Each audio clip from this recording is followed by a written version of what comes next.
আসসালামু আলাইকুম, সবাইকে ধন্যবাদ।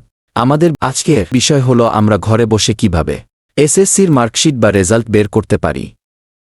রেজাল্ট বের করার আগে আমাদেরকে জানতে হবে রেজাল্ট বের করতে আমাদের কি প্রয়োজন।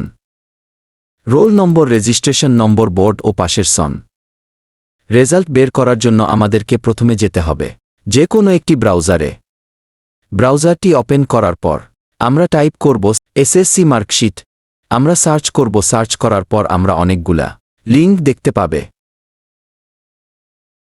এডুকেশনাল বোর্ড বাংলাদেশ, এই যে দেখতে এডুকেশনাল বোর্ড বাংলাদেশ, এখান থেকে রেজাল্ট দেখতে পারেন, অথবা ময়মনসিংহ এডুকেশন বোর্ড, এখান থেকে রেজাল্ট দেখতে পারেন, অথবা educational board result of Bangladesh Dhaka, এখান থেকে রেজাল্ট দেখতে পারেন।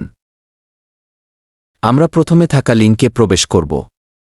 প্রবেশ করার পর আমরা দেখতে পাবে এখানে অনেকগুলো অপশন রয়েছে, যেমন পরীক্ষার নাম, পাসের সন, বোর্ড রোল নম্বর এবং রেজিস্ট্রেশন নম্বর, সর্বশেষে একটি সমীকরণ।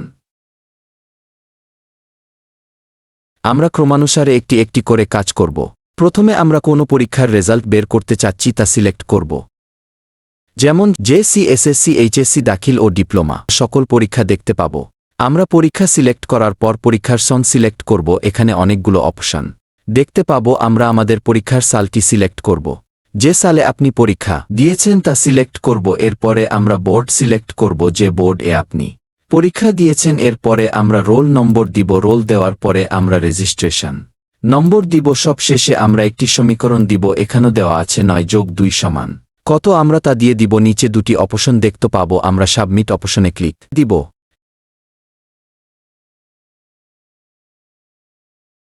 এই যে দেখতে পাচ্ছেন রেজাল্ট শিট চলে এসেছে। এখানে নাম, পিতার নাম, মাতার নাম, জন্ম তারিখ, স্কুলের নাম ও কোন সাবজেক্ট এর কত মার্ক, সকল তথ্য চলে এসেছে।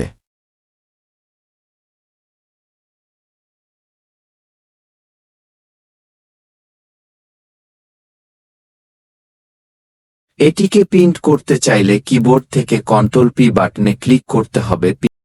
প্রিন্টারের মডেল সিলেক্ট করে দিয়ে প্রিন্ট করতে হবে। এর সেভ করতে চাইলে সেভ এজ পিডিএফ ক্লিক করে ফাইল সিলেক্ট করে দিতে হবে এবং সেভ করতে হবে। ধন্যবাদ সবাইকে।